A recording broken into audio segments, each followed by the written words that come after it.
I just felt like at the breast clinic there was so much going on and so much details, and I felt like we needed this additional visit to talk about treatment plan. Okay, um, the good news is the PET scan showed there's no cancer spread anywhere else in the body. It did not spread elsewhere in the body.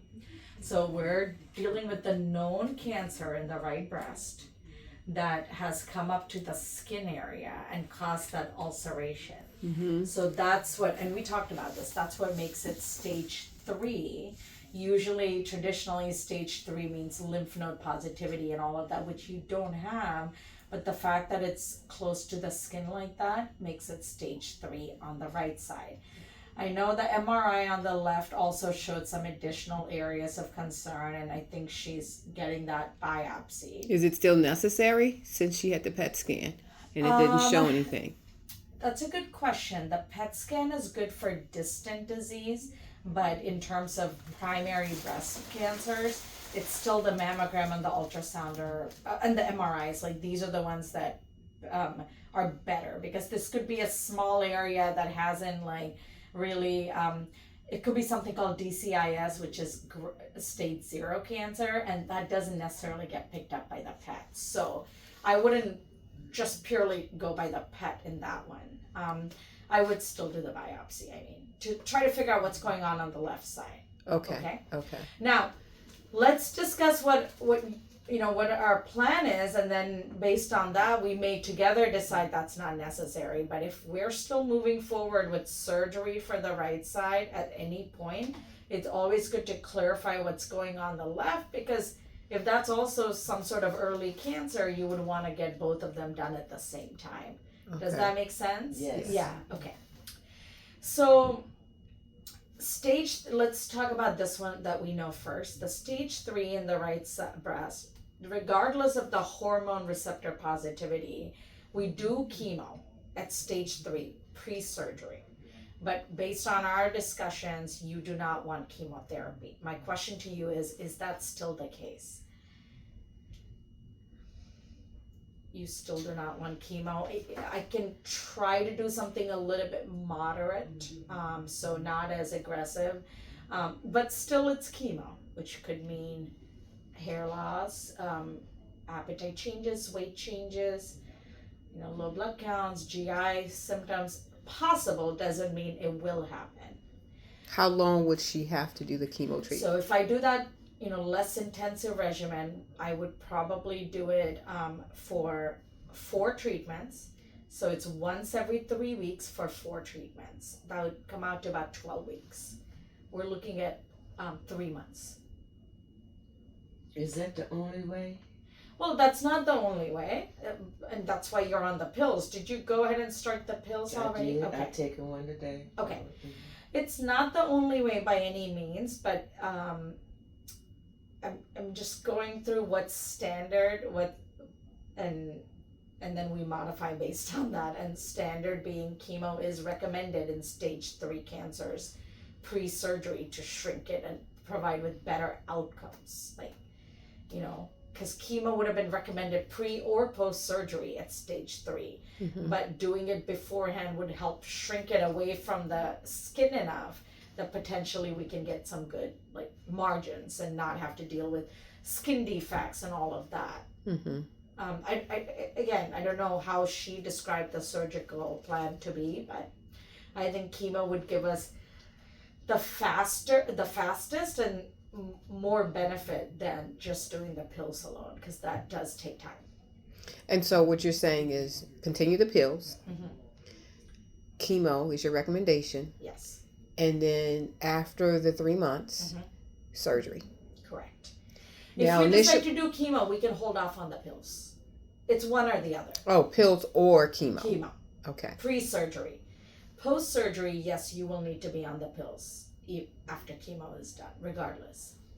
So the surgeon, when she came in, she was saying that she did not feel surgery.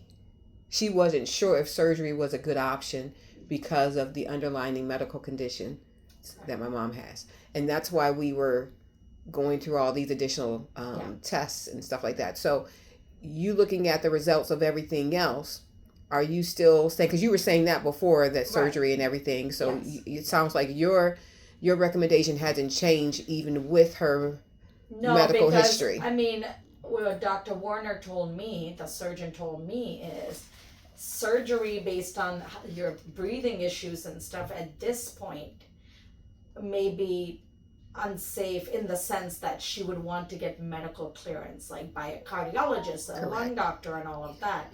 She never told me that surgery is completely off the table. Well, she said that she thought surgery would be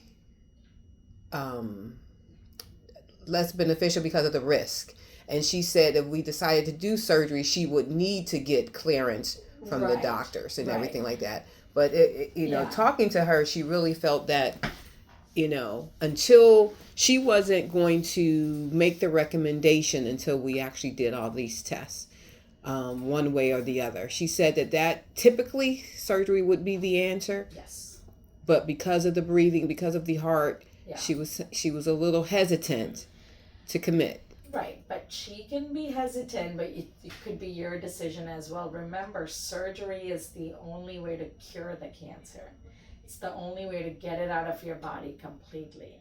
Now, if we're not doing surgery, I'm not going to do chemo. Okay? The chemo is only pre or post surgery in order to reduce the risk of cancer coming back.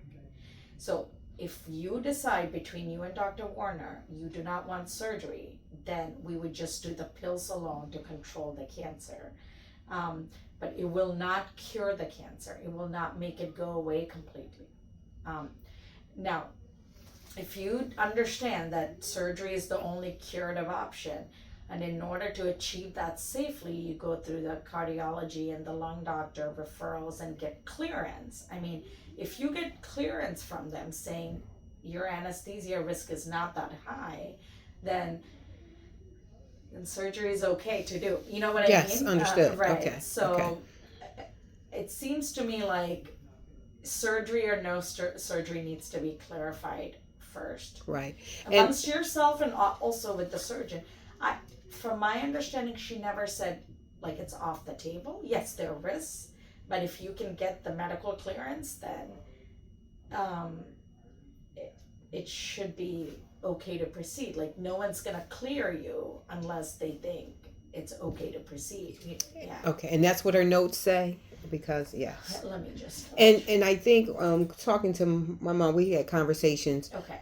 If the recommendation is surgery, you would want to do surgery. We're going to do that, right. But we just want to make sure that that's still the recommendation, because she was really hesitant. She was like, I don't know if we should actually do this. I'm not sure.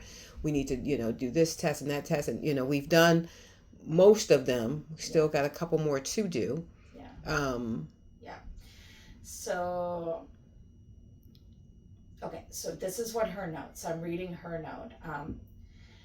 We discussed that due to the location of the tumor and the skin of the size of the skin to be resected, it may require a skin graft and all of that at the time of mastectomy. She would have to be off of her Plavix, Pradaxa for surgery. Unclear her fitness for surgery or for chemotherapy at this time. Will need cardiac and pulmonary, so cardiac and lung doctor risk stratification. In the meantime, we would recommend the pills while we talk about that. So, yes, the concerns are there, but if the medical specialists do a full comprehensive evaluation with your upcoming heart test, lung test, and all of that, and they say, okay, we think you should be able to go for surgery, then, and you'd want to do surgery, then that's okay. Okay. All right. All right. Understood. Yeah. And so the test that you're seeing right now, what is left that could be a determining factor? Because she's done the PET scan, she's done the... Yeah, I think for the right side, we're done. It's just the left side, if the biopsy comes back also another cancer there, the same time you do this surgery, you go in and do lumpectomy there as well. All right. It just because if we're going to go in and put you through anesthesia for surgery for one breast, you should do the other one as well. So I think I'm okay with whatever is already done to talk about what the next steps are for the right side. Okay. Again, it seems to be that, so you're telling me that once you go through this medical clearance and they say it's safe to proceed with surgery, you do want to proceed with surgery, correct? Yes. Understanding there's some risk. I mean, I'm not taking that away at all, but okay. So that's clarified. The next question for me is, if you're gonna go through surgery, then there is a possibility to do chemo ahead of time to make the shrinkage better and like faster. So I will give you information on the chemo today. In the Okay. meantime, you're already on the pills. You got started on something. Mm-hmm. I will give you information on the chemo today. It is not the most aggressive that we could do in this situation. It's a step below that. 2 chemos given once every 3 weeks for 12 weeks. Okay. And what does that entail? What does that look like? Is that she comes in and it's IV? Can you explain what chemo is? So you would need a port. So it's a procedure where you put a device with a catheter that goes into your heart. So like instead of doing an IV in our arms, we do a port instead. So then you come in to our infusion center, which is right next door, and we access the port with the needle. The chemo is given through there and the needle is removed before you leave for the day. So you have no maintaining of that port to do at home. And you do that once every 3 weeks. And I'll show you what a port looks like, but go ahead. And then how long? So once it's injected, you go. It's not like she has to sit here for 2 or 3 hours or anything like that. It is. The infusion is 2 to 3 hours, but no monitoring after that. Like, you mean like once you're done with the bag of chemo, you're done and you're go home. So it's like, and this is what a port looks like. okay. Okay, and I'll print this out for you. Okay. Yeah. And then she'll be here 2 or 3 hours for each one, twice a week. Yeah. For 4 weeks. Mm-hmm. Okay. No, for treatment, so it's 12 weeks. For 12 weeks. And it's not twice a week; it's once every 3 weeks. Once every 3 weeks. Yeah. Okay. Yeah. Once every 3 weeks. Mm-hmm. And then, what about her? Okay. How would she feel? And I know you can't say 100% how she's going to react to the chemo.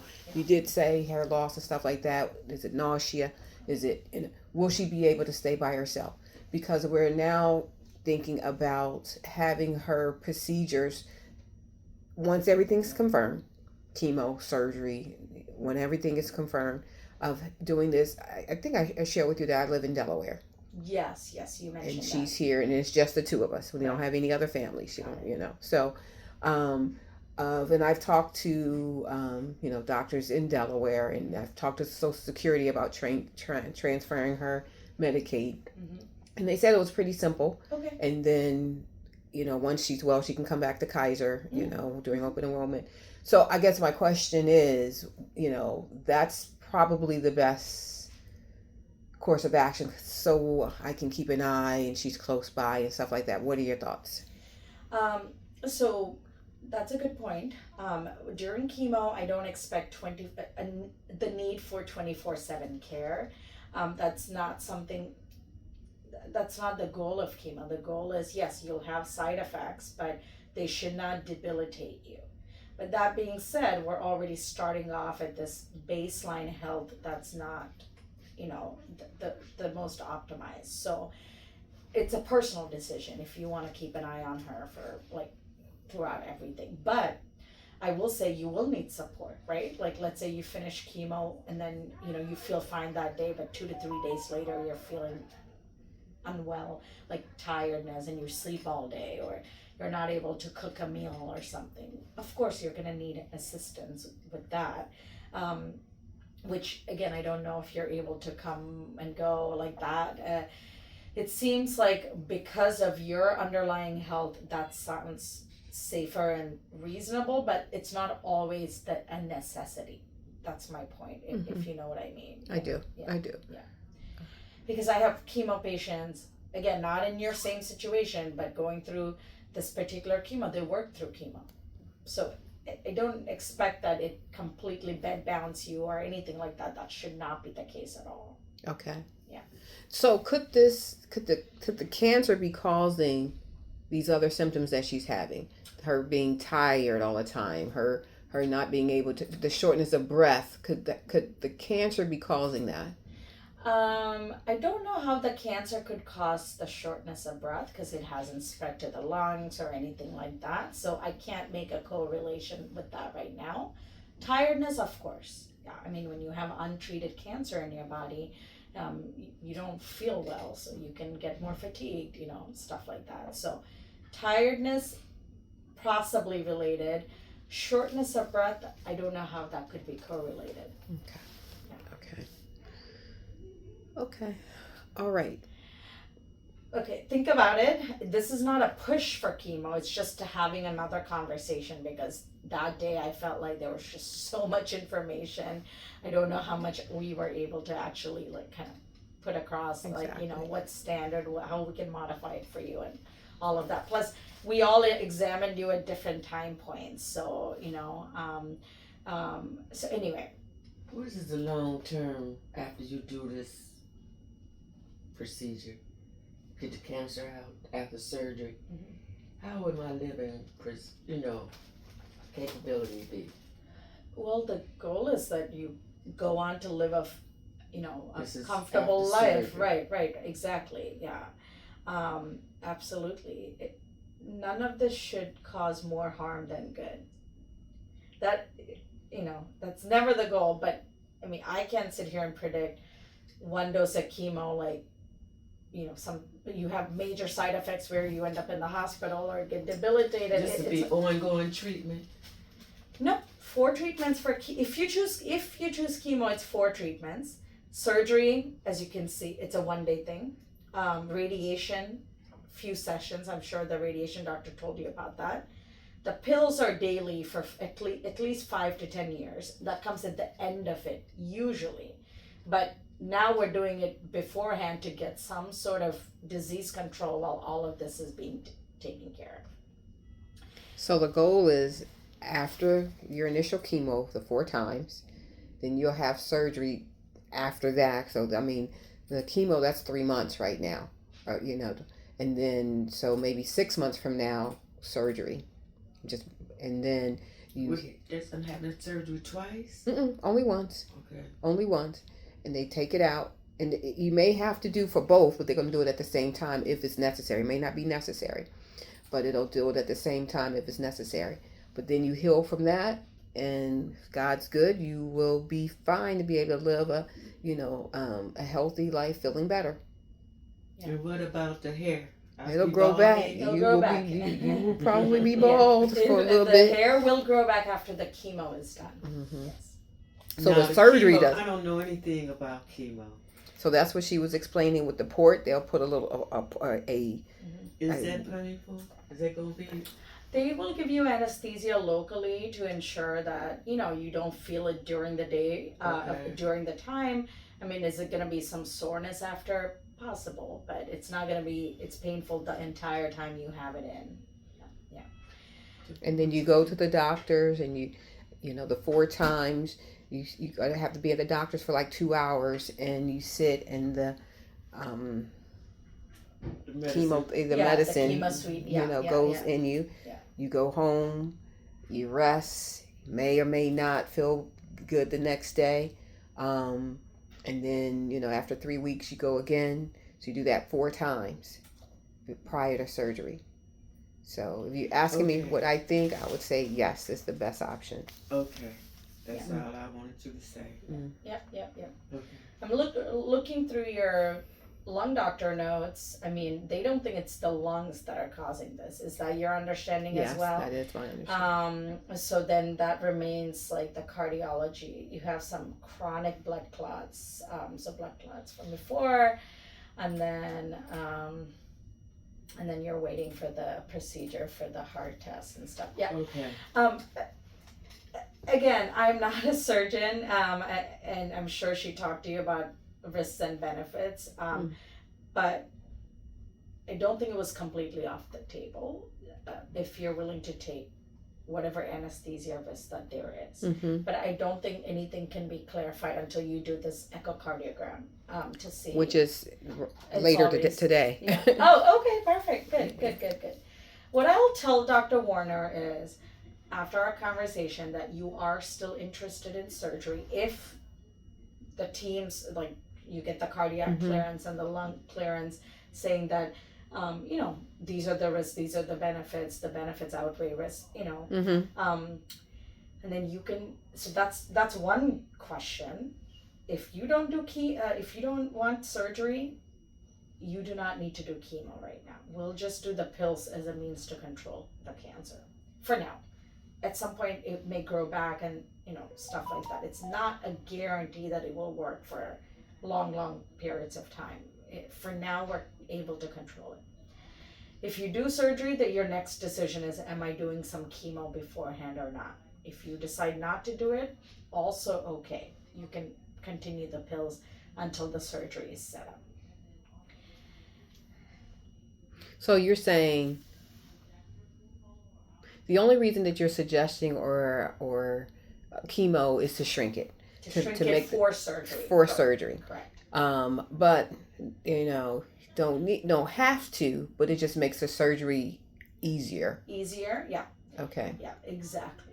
Okay. And at stage 3, we know, like, once it's like what we call locally advanced like that, there's a higher risk it could spread elsewhere despite surgery. Mm-hmm. So the role of chemo is to take care of any microscopic cancer cells that could be already floating around that can go and like go somewhere else. So two role of chemo. One is to make the surgery better, and that's the reason why it's pre-surgery.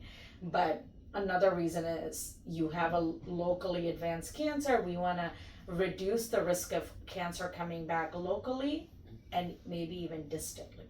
Okay. Those are the two roles of chemo. Right. And then no chemo afterwards, possibly radiation afterwards. Right. Yeah. Okay. Yeah. Understood. And then the pills. Okay. Yeah. Okay. Well, how long is radiation? After the surgery, Yeah. radiation. It's usually a few weeks. I don't know how many weeks they discuss. Dr. Lee discussed with you. Yeah, she didn't say how many weeks, and I don't yeah, think okay, I don't okay. think we even Yeah, asked and that. that's another conversation. Yeah. Mm-hmm. All right. Okay. All right, good. So let me go ahead and get the paperwork ready for you. I will include information on chemo, the port, and all of that. And then for now, continue the pills. And then if you make a decision about chemo, let me know. Okay. I'm gonna do it. All right. Yeah. So the decision is made. We don't Okay, even.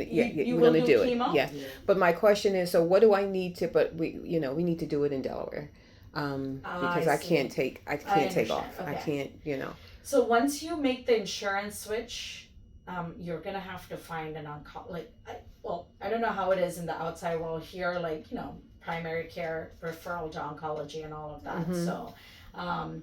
So you're gonna have to get a primary care that can refer So she you. already has a primary care. We already has Perfect. a doctor, Good. but we will need to go to that. It's the same thing. You have to go to your primary to get the referrals for everything else. Yeah. But at least we will have the records. If you can make sure that we have. Yeah, and the that's simple. test- You just have to go to medical records and request it, and they will give you everything you need. It just takes maybe a week or so, but Mhm. everything, and you have access to everything through her portal as well.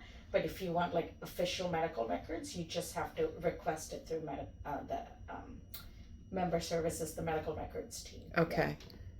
Okay, so we'll do that. And my note will be comprehensive with everything in there anyway. So even if you were to take just my note, it will have enough information for the doctors there. But they always like to review their own pathology and like stuff like that. So everything you can request through medical records. So you're saying that they probably will want her to take the same test again? No. Oh, okay. Shouldn't have to do that. Okay. They just review everything from here. Okay, understood. Okay. Okay, so I think that's a good plan.